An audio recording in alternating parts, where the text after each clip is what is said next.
Welcome to Season 2 of I'll Go If You Go, the Save the Redwoods League podcast. We're building community and illuminating how Californians from all walks of life think about and experience nature and conservation, in the Redwoods and beyond. I'll go if you go, because when we explore together in community, the experience is all the more powerful.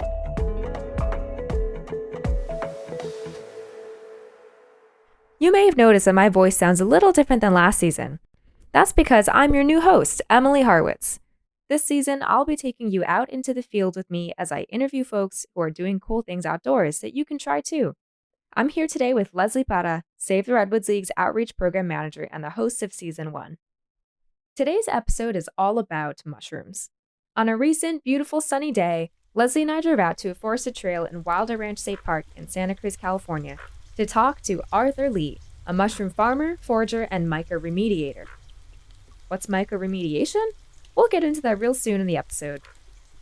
An ecologist and evolutionary biologist by training, Arthur now runs his own mushroom farm called Mazu mushrooms, continuing a family tradition and making it his own by growing organic, edible, and medicinal mushrooms. Arthur is also using mushrooms to help restore the land after last year's huge wildfires. All right, Leslie, you ready to get out there and learn a thing or two from Arthur about the exciting world of mushrooms? I'm ready. Let's go.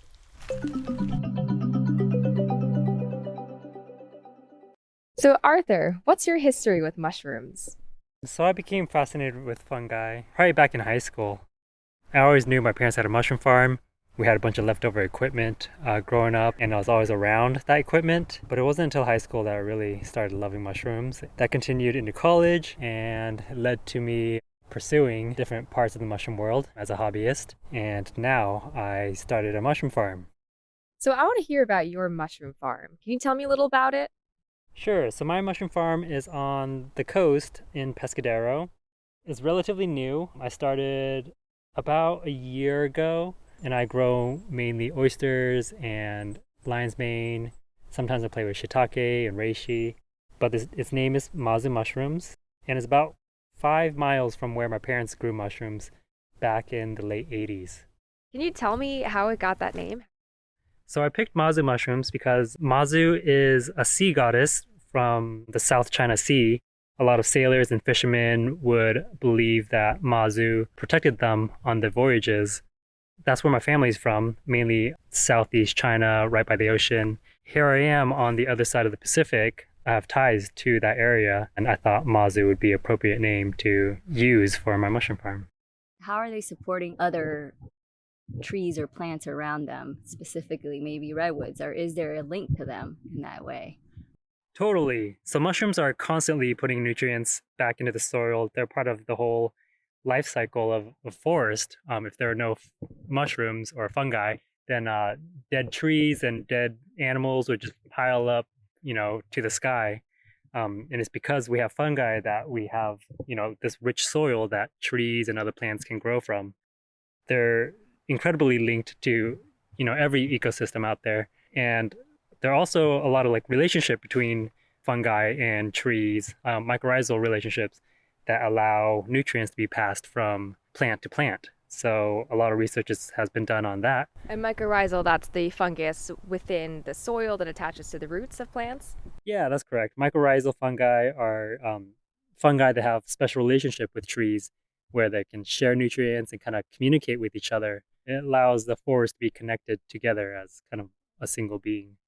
That's awesome. Like little neurons. Yeah, in our exactly. brain. It's a little network down there. It's fun to think about fairy rings in redwoods and how they're connected by roots and fungal relationships. Just like little families that are touching each other and are helping each other out. That's so cool. As we stand in a fairy ring this very moment, looking up at the redwoods above our heads and thinking about the fungus beneath our feet. The way you're talking about the mushrooms and working with the mushrooms, it almost sounds like you're talking about them as creatures, as opposed to a plant where you know more about what it likes and what it doesn't like. Totally. I would classify them more as, they're more closely related to animals than they are to plants. They breathe oxygen just like us and release CO2, as opposed to plants, which do the opposite. They secrete enzymes just like our stomachs do to help digest food. So yeah, they're very much more like animals than they are like plants.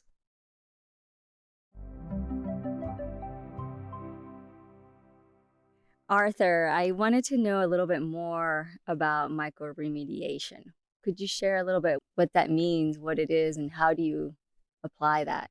Sure, micromediation is a form of bioremediation which uses bacteria, fungi, and plants. So micromediation is a subset that focuses on using mushrooms to help decontaminate soil and waterways. There's a lot of projects going on right now, especially after the CZU fires that burnt a lot of houses and cars down to the ground.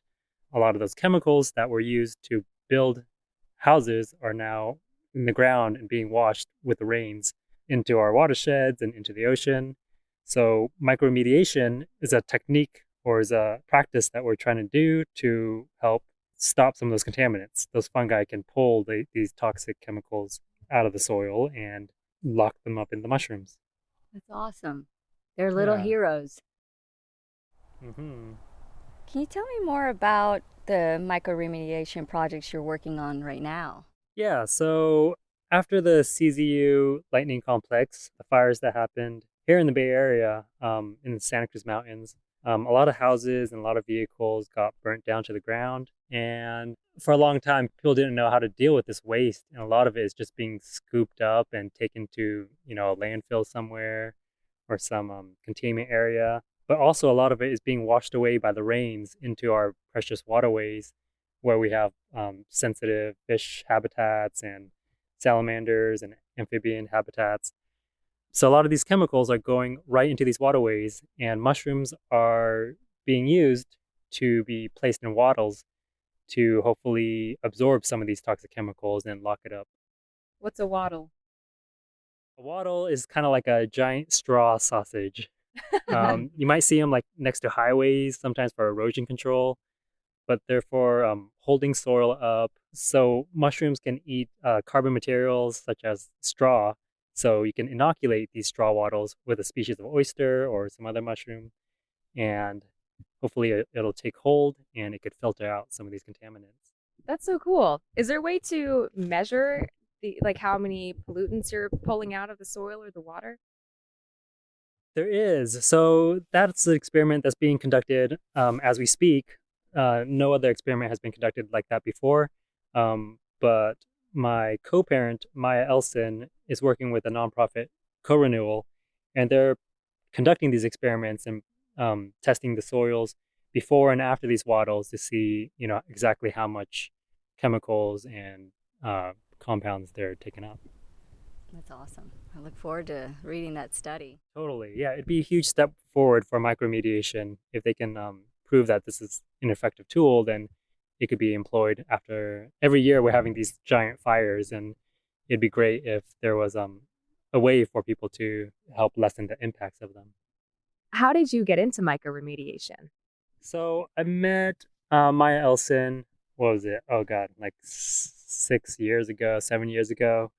We lived in this co-op together, and she is a co-founder of this organization called Radical Mycology, and they focus on applied mycology and microremediation and getting making mushroom cultivation accessible to the common person, not just a scientist or not just a farmer.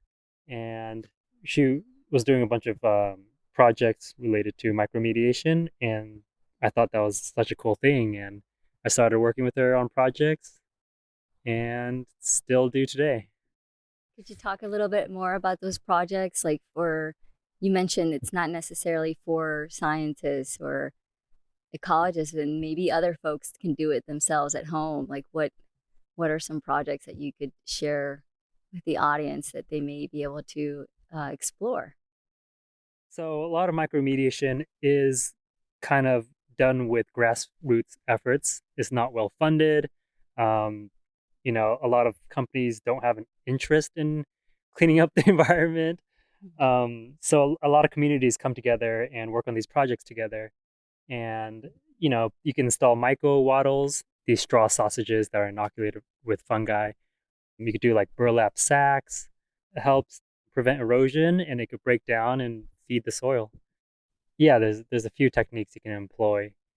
In the Bay Area, there's a few groups that are into applied mycology, which is a branch of mycology that uses mushrooms in practical applications. Yeah, I would get in contact with them and see what projects they're working on and see how you can help and volunteer.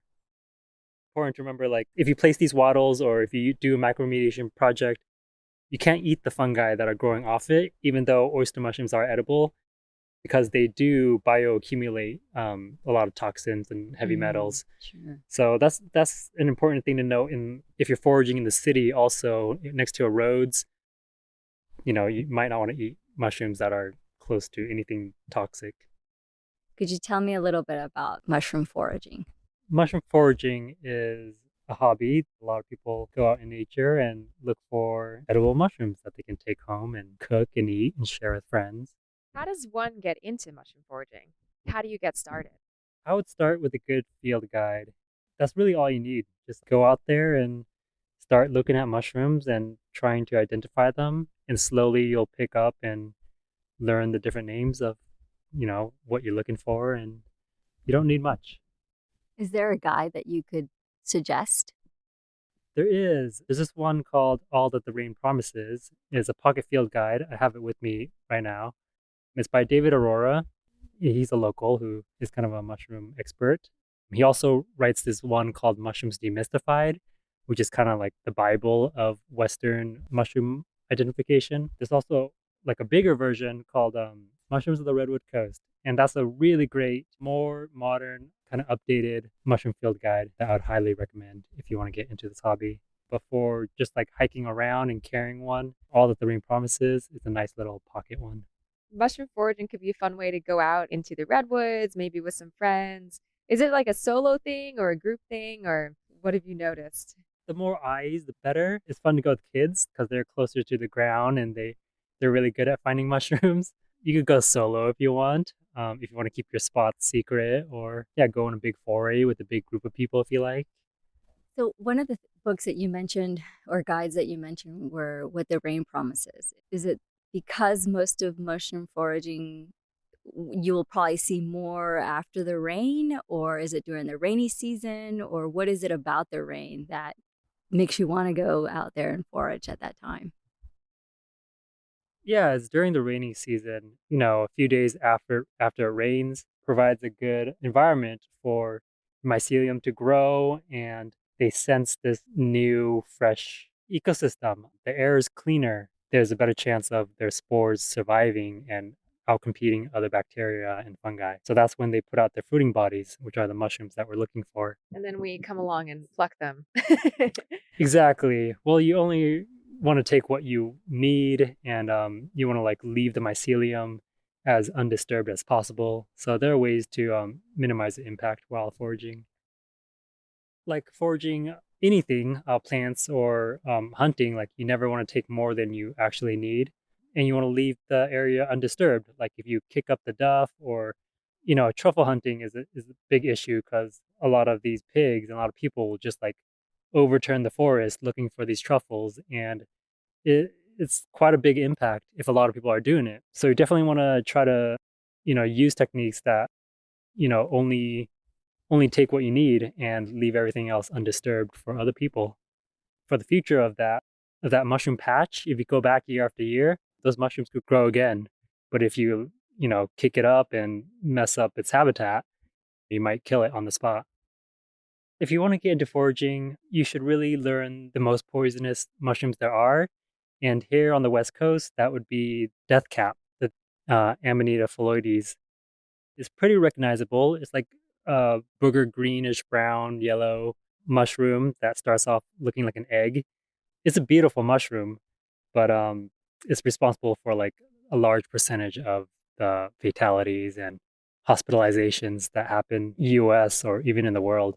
And a lot of amanitas, like the destroying angel, which is like a white one with a little skirt. So if you're just starting out, I'd avoid amanitas altogether. Just learn what that family looks like and, just stay away from them. Make sure you get that guide. Yeah. Totally.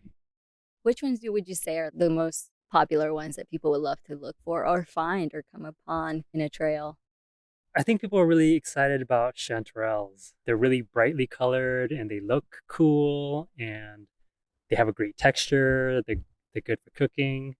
Just exciting to find.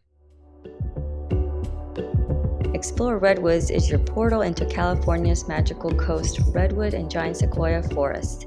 Visit exploreredwoods.org to learn what's available in more than 100 redwood parks and plan an unforgettable adventure.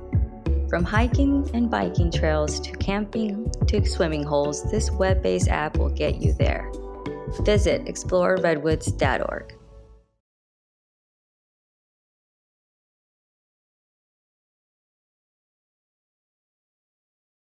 Well, Arthur, it's been so much fun learning about mushrooms. Now it's time to learn a little more about you with our lightning round of fun questions to hear a little more about what you've been up to lately. Name one thing that's getting you excited right now. The rain, brownness of summer turning into the greenness of fall and spring and mushroom season. Yes, woo! What's a recent book you've read? There's this book called Braiding Sweetgrass, and it's this indigenous author who's also a botanist and biologist, and she weaves together these stories of indigenous knowledge and values with kind of like scientific and ecological knowledge. Yes, by Robin Wall Kimmerer. I just read that book. It's one of Exactly. my favorites. Yeah, it's so well done. I'm gonna have to read that. Yeah, for sure. What's your current go-to comfort food? I like noodle soups of all kinds, like wonton noodle soup or pho, ramen. With mushrooms? Yeah, that'd be great. What's your favorite redwood park and why? My favorite redwood park, I like the ones in Big Sur, Julia Pfeiffer Burns. I like the dramatic landscapes with the ocean and the forest right there. What's one thing you hope listeners take away from this episode? I hope you can find a niche in the mushroom world that you're interested in and pursue it.